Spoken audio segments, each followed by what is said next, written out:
must have been a couple months ago, Thanksgiving time, 2013, and I go to my 10-year high school reunion. And the very first person I see walking in the door is Vaughn Tinsley. And Vaughn Tinsley is maybe the biggest person I went to school with, still the biggest person at the reunion, not that big, but big guy.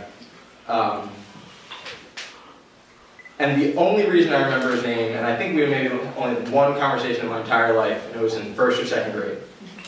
In first or second grade, we're walking down the hallway together, and he says to me, "So are you black or are you white?" And I've always been a very thoughtful young man, and I said, thought about it, and I said, "I don't know." And the reason I didn't know, I think, goes back even further, back to the mid-'80s, when my parents decided they were going to raise me, consciously decided they were going to raise me without seeing race. Not the way people now say they don't see race, and they really see race, and they try and put it aside. But I actually, and to start with, let's clear this up, my mother is white. Very, very white. There is almost nobody in this room as white as my mother.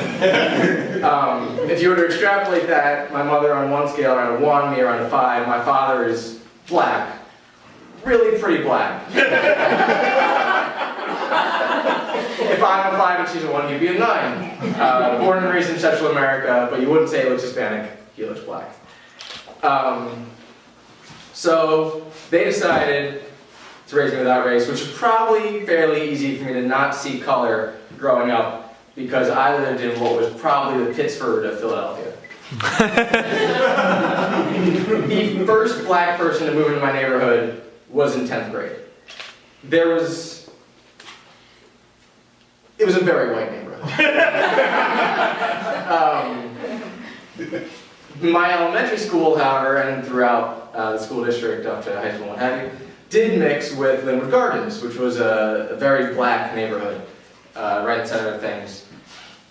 And so it was very easy, preschool, what have you. Went to a Jewish preschool. I am Jewish in addition to being whatever I am.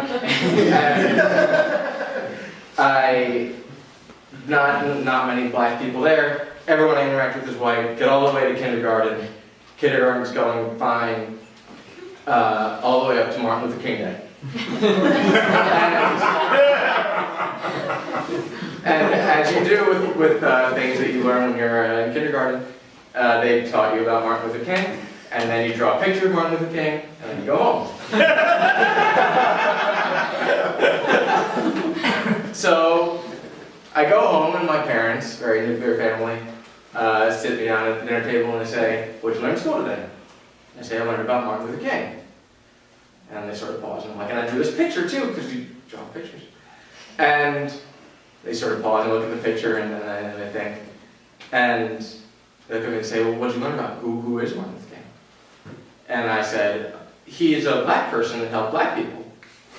Very sophisticated. And they look at the picture, and the picture I drew was a white man. Because they don't show you pictures, they just tell you about who he is. A white man in a suit, and I know my dad wears suits, so he's in a black suit.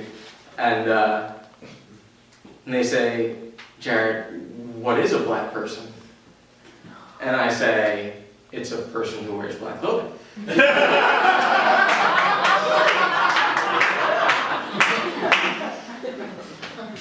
And they pause.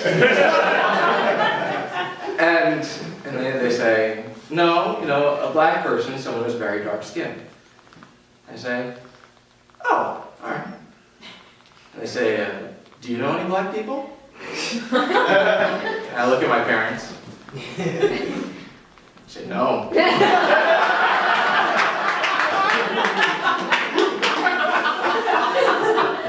And my dad leans in real close, and I knew one black person.